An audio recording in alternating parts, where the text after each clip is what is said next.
y a-t-il un code vestimentaire pour se présenter devant un roi, devant une reine, devant un personnage important?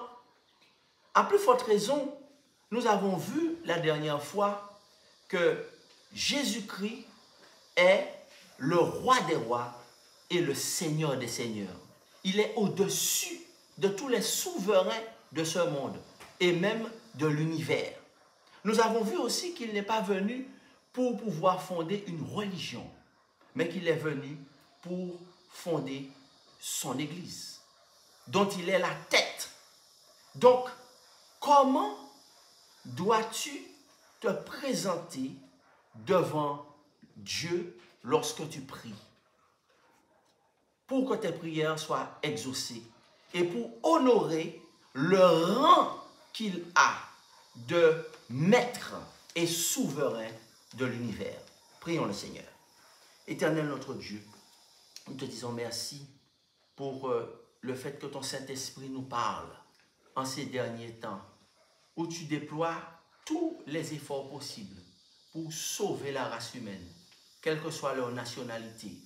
Seigneur, ouvre notre intelligence à ta parole par ton Saint-Esprit au nom de Jésus-Christ. Amen.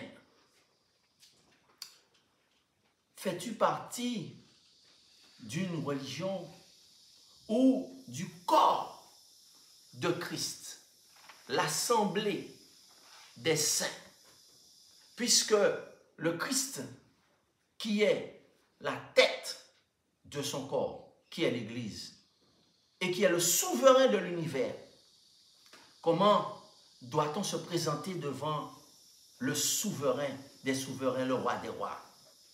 Si devant un roi terrestre, une reine terrestre, il y a ce qu'on appelle le protocole, que l'on doit respecter à la lettre, pour respecter, pour avoir le respect dû au rang de cette personnalité. On respecte beaucoup le protocole. Alors qu'en est-il de l'immortel roi des rois, le saint des saints, celui qui est sacré et qui ne connaît pas le mal et le péché? Peut-on venir n'importe comment, comme on veut, comme on en a décidé, devant lui en sa présence pour prier? Eh bien, pour pouvoir répondre à ces questions d'une importance capitale, il faut reconnaître que nous avons besoin de l'assistance des conseils du Saint-Esprit en personne. Alléluia. À travers sa parole, la Bible.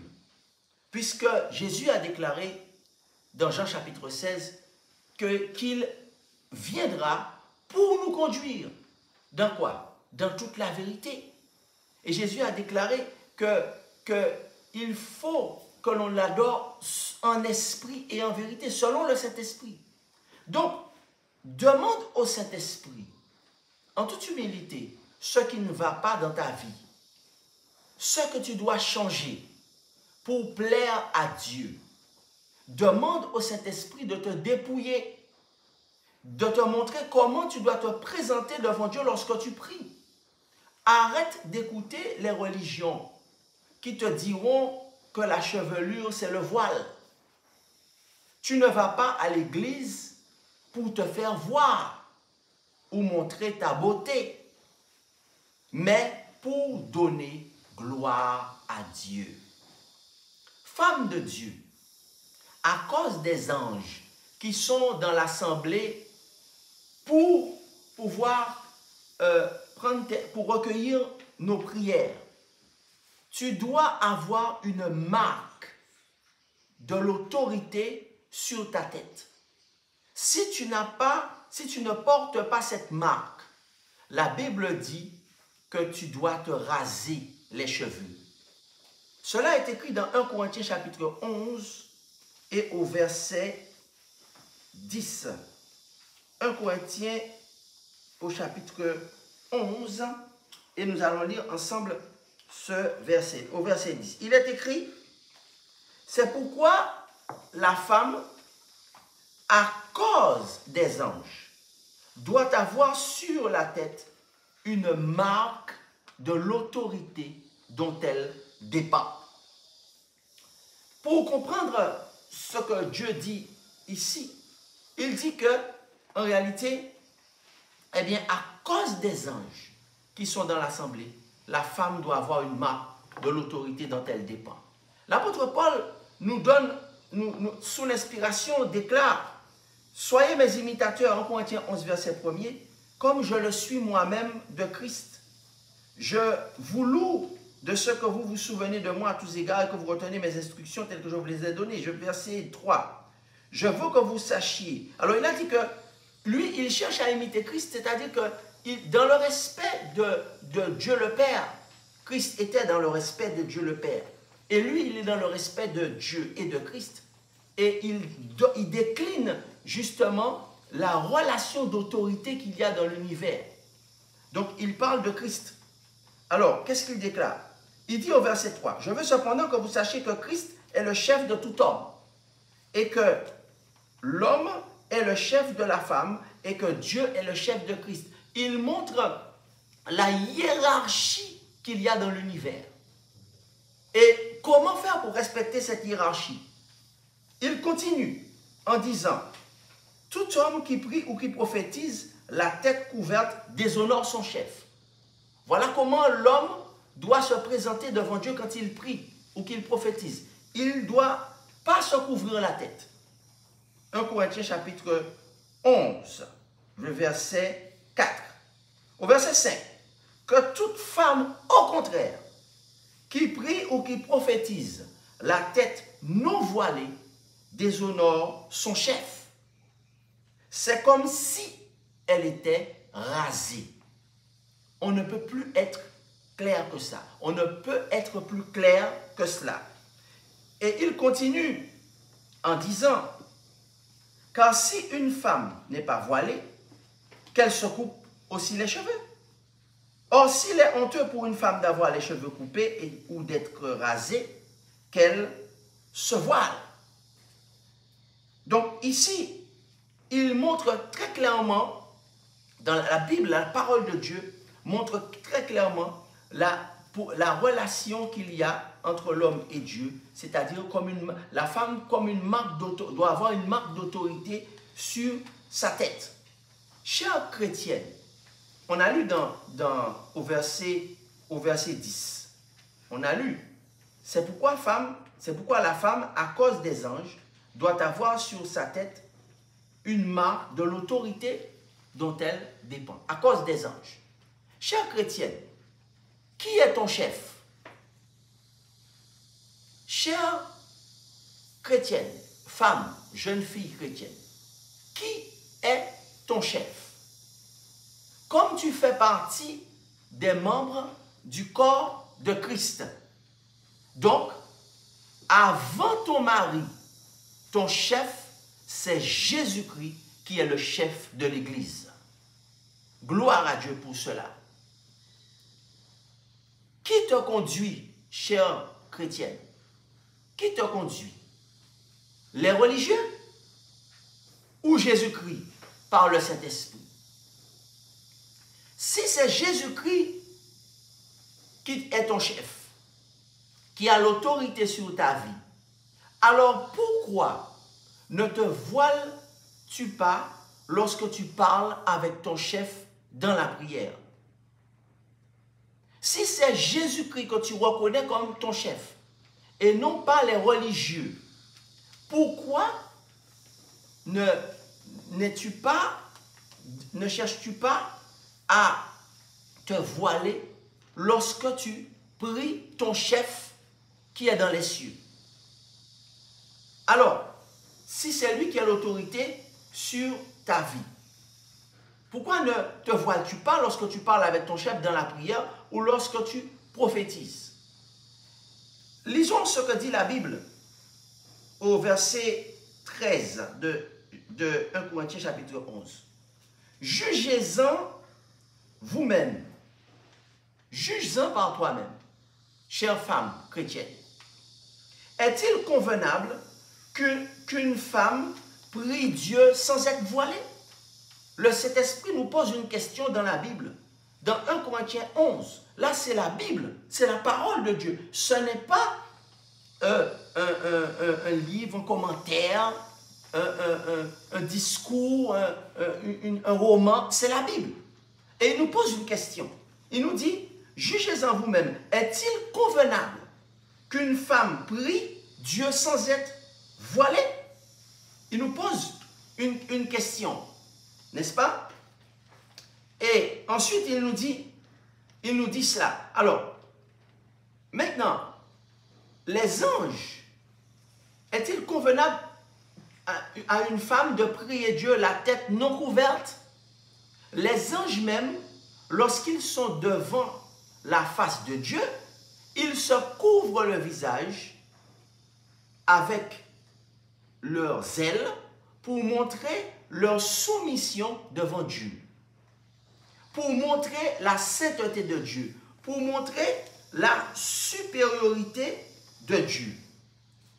Alors, nous avons plusieurs exemples. Nous avons un exemple dans la Bible, dans le chapitre 6 du prophète Isaïe, ou Ésaïe dans d'autres versions.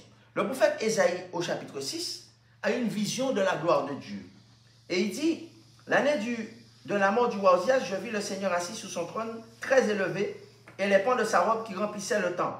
Des séraphins se tenaient au-dessus de lui.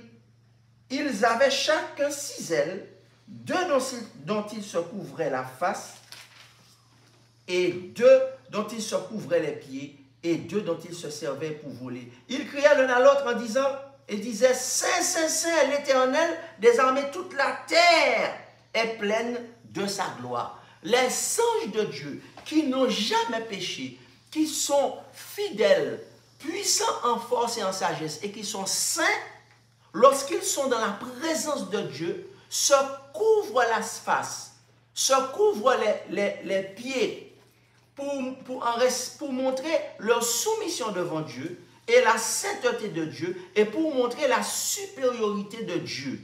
Et nous, qui ne sommes rien devant Dieu, un simple pécheur, alors que la Bible te dit, à cause des anges de Dieu qui sont présents lors de tes prières, tu dois te voiler. C'est véritablement important, n'est-ce pas? Donc, à cause des anges, tu dois te voiler. C'est un commandement. Lorsque Dieu te dit, à cause des anges, tu dois te voiler, c'est un commandement de Dieu. Et nous avons vu que les saints ou le corps de Christ, la Bible dit dans Apocalypse 14, verset 12, le chapitre extrêmement important pour les chrétiens des derniers jours. Il dit que les chrétiens sont patients, sont persévérants, c'est ici la persévérance des saints, qui gardent tous les commandements de Dieu et qui ont la foi de Jésus. Donc, et il dit que les chrétiens gardent tous les commandements de Dieu, les saints, c'est-à-dire ceux qui reconnaissent la sainteté de Dieu. Mais est-ce ce commandement-là, faut-il le garder? En effet, c'est un commandement et il faut le garder puisqu'on reconnaît la supériorité de Dieu sur nous et je dis gloire à Dieu pour cela.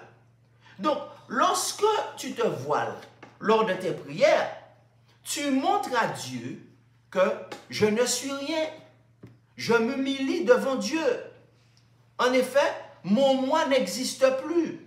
Tu montres à Dieu que c'est lui ton chef. Et maintenant, tu vas peut-être... Alors, quand tu fais cela, tu montres à Dieu qui est ton chef. Tu montres à Dieu que c'est lui ton chef. Alors, tu vas peut-être répéter les paroles des religieux qui t'ont dit que le voile, c'est une question de culture juive. Je ne suis pas concerné. Le voile, c'est la culture des Juifs. Je ne suis pas concerné. Alors, si tu dis cela, est-ce que les anges font partie de la culture? Si tu dis que le voile, c'est la culture de tel pays, de tel pays, de telle nation, alors tu es en train de dire que les anges font partie de la culture. Les anges dont il est parlé dans 1 Corinthiens 11 sont dans une culture particulière plus qu'une autre. Crois-tu dans le ministère des anges? Non, les anges ne sont pas là pour parler de culture. Les anges sont dans le ciel et ils suivent le commandement de Dieu. Alléluia. Lorsqu'ils se voilent la face, ce n'est pas une culture qu'ils sont en train de suivre. Ils sont en train de respecter la sainteté de Dieu et la supériorité de Dieu. Je dis amen à cela. Crois-tu dans le ministère des anges? Si oui, les anges de Dieu font partie de l'armée céleste de Dieu. Les anges ne sont pas dans une culture. Les anges font partie de l'armée céleste de Dieu. Il n'y a rien de culturel dans cela. Il n'y a rien de culturel. Ils ont été envoyés pour nous arracher au danger. Alléluia. Ils ont été envoyés pour nous arracher au danger, justement, de la propre suffisance, de l'orgueil, n'est-ce pas? Et même des déviances culturelles. Parfois, il y a des déviances dans la culture parce qu'ils font partie de la sainteté de Dieu. Ils sont au ciel. Et il n'y a rien de culturel dans ce commandement de se voiler. C'est tout simplement un commandement de Dieu. Lorsque l'on prie, les anges sont à nos côtés. Les anges sont à nos côtés. Ils sont là aussi pour écrire nos faits et gestes. On parle des anges là. On n'est pas en train de parler de culture. On parle des anges de Dieu. Les anges sont là pour écrire nos faits et gestes. Pourquoi ici la Bible mentionne les anges? C'est pour nous faire savoir que les anges sont là pour nous protéger, mais ils sont aussi là pour écrire nos faits et gestes. Et faire un compte rendu à Dieu. Chère chrétienne, tu as un ange gardien à tes côtés. Et Dieu te dit aujourd'hui, à cause des anges, tu dois avoir une marque de l'autorité sur ta tête lorsque tu pries. Maintenant, quand Dieu parle à l'homme, comment il doit se présenter devant Dieu pour prier? Alors, nous voyons au verset 7 de 1 Corinthiens 11, l'homme ne doit pas se couvrir la tête. Et ça, c'est admis par beaucoup de personnes. On n'accepte pas que l'homme vienne se couvrir la tête. Alors, pourquoi on refuse que la femme se couvre la tête? Est-ce qu'on est dans la contradiction et on prend une partie de la Bible et celle qui nous arrange, mais celle qui ne nous arrange pas, on le refuse? On refuse que l'homme se couvre la tête dans les assemblées. On refuse que l'homme se couvre la tête pour monter en chair. On refuse que l'homme se couvre la tête pour prophétiser et pour prier. Mais on ne suit pas le reste du verset qui dit, mais la femme au contraire doit se couvrir la tête. Eh bien, ne soyons pas dans la schizophrénie, mais soyons dans l'obéissance au commandement de Dieu. Alléluia. En effet, il est écrit au verset 7 de Corinthiens 11, l'homme ne doit pas se couvrir la tête. Et on le sait très bien, on le respecte. Puisqu'il est l'image et la gloire de Dieu, tandis que l'homme, quand il prie, je parle, quand il prie, dans d'autres circonstances, l'homme va au champ, l'homme va travailler sous le soleil, il se couvre la tête, il n'y a pas de problème. Là, on est en train de parler de devant Dieu, dans la présence de Dieu, dans la prière. Alors, l'homme qui a l'image et la gloire de Dieu, tandis que la femme est la gloire de l'homme. En effet, l'homme n'a pas été tiré de la femme, mais la femme a été tirée de l'homme. Et au verset qui était avant, n'est-ce pas, au verset 6, il dit alors, il dit que l'homme ne doit pas se couvrir la tête. Donc, par conséquent, on comprend ici qu'il est très important pour nous de poser la question au Saint-Esprit pour comprendre la volonté de Dieu et pour être approuvé par Dieu. N'est-ce pas? Donc, ici, on voit que la parole de Dieu nous dit que lorsque tu pries, les anges sont à nos côtés. Et l'homme reflète la gloire de Dieu, qui Dieu l'a créé et l'a fait de ses mains. La femme, au contraire, est sortie de l'homme. Dieu a pris une côte pour te façonner. Ton chef, c'est ton mari. Mais puisque tu fais aussi partie du corps de Christ, ton chef, c'est Jésus-Christ. Alléluia. Ton chef, c'est Jésus-Christ. Alléluia. Maintenant, on voit ici que tu vas peut-être me dire que le verset dit que la chevelure, c'est le voile. Alors, lisons le verset. Il s'agit du verset 14. N'est-ce pas? Alors, verset 15. Verset 14. La nature elle-même ne vous enseigne pas que c'est une honte pour l'homme de porter de longs cheveux.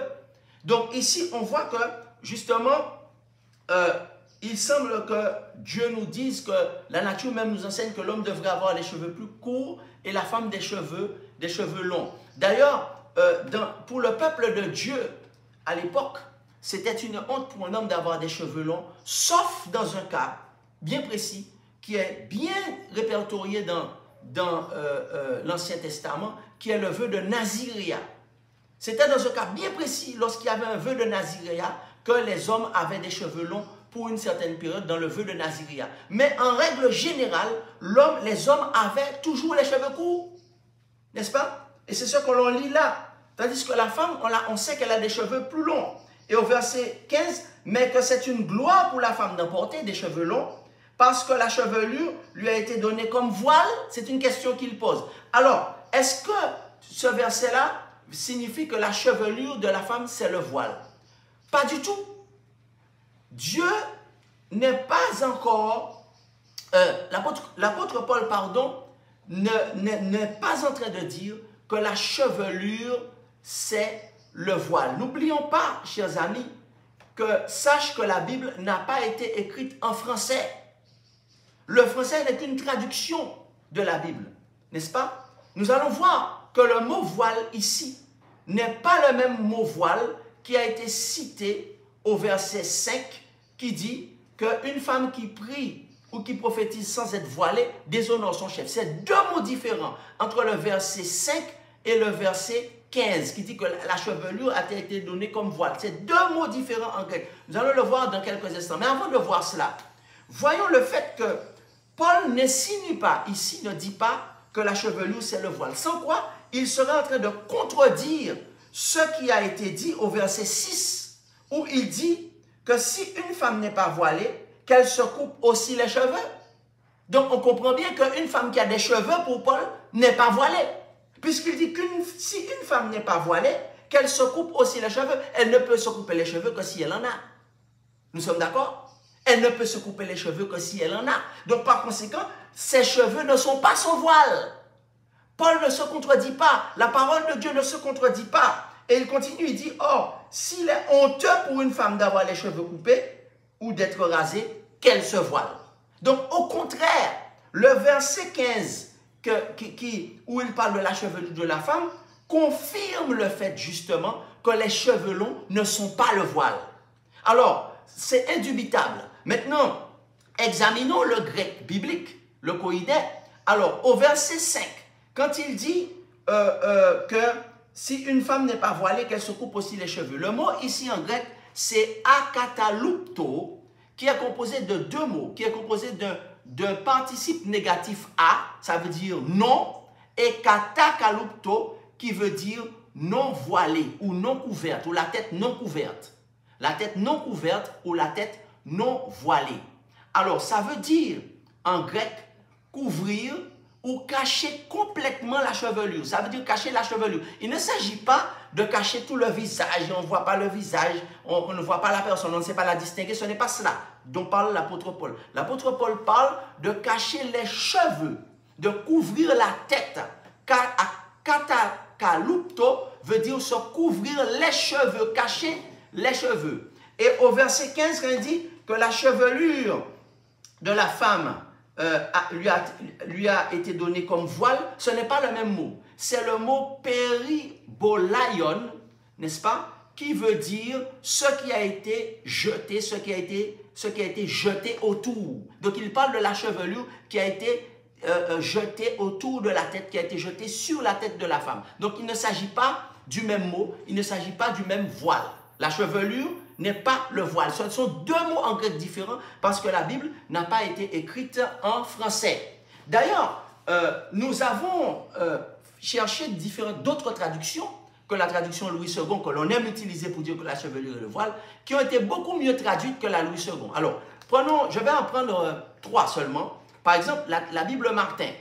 Mais toute femme qui prie ou qui prophétise sans avoir la tête couverte déshonore son chef, déshonore sa tête, car c'est la même chose que si elle était rasée. Ça, c'est le verset 5.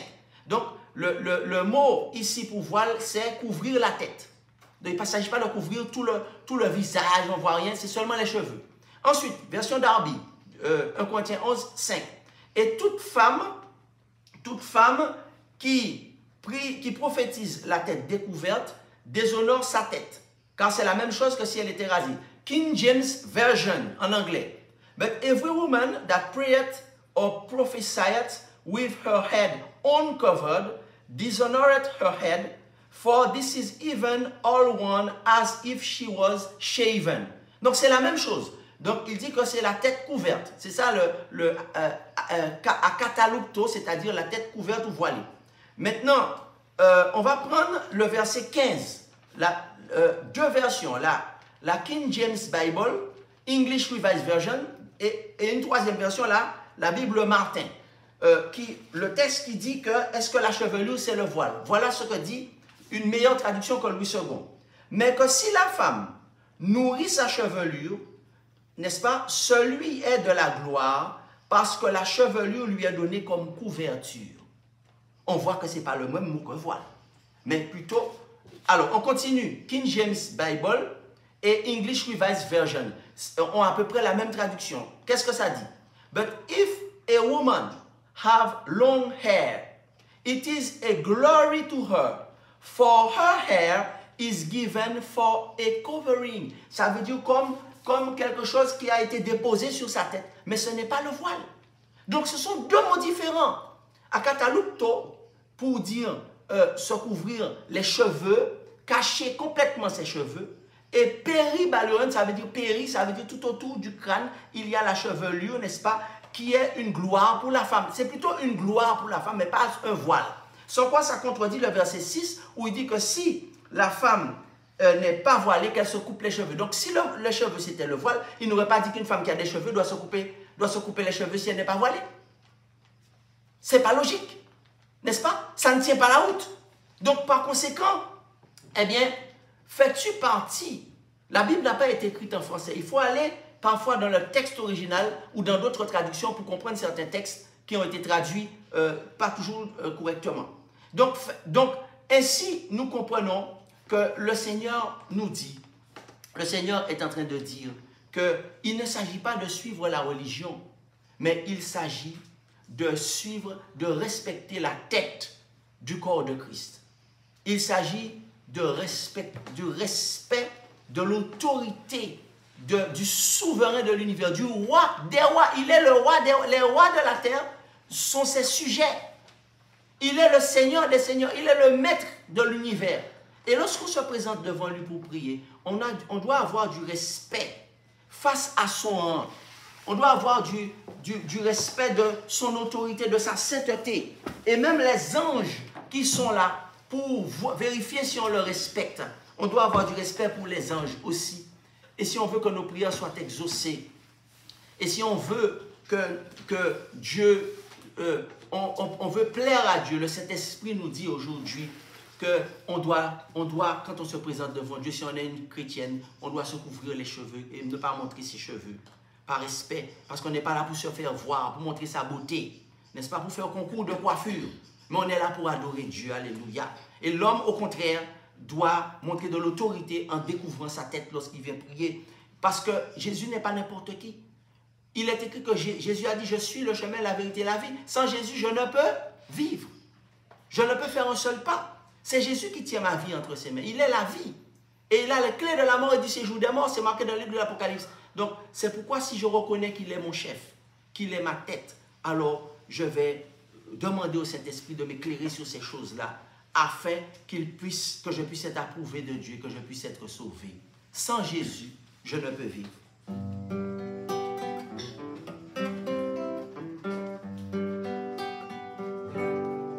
Sans Jésus, je ne peux vivre, je n'ose faire un seul pas.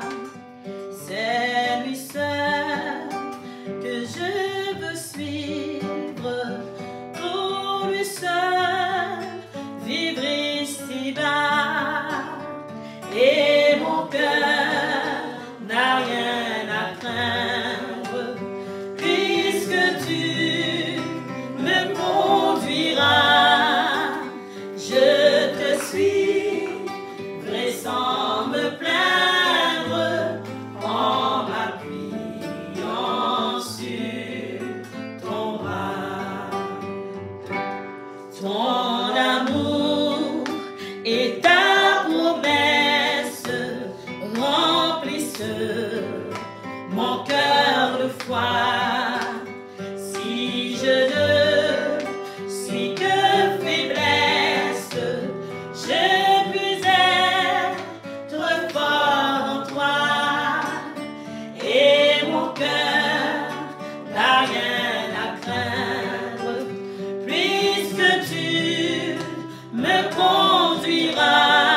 m'assaillir.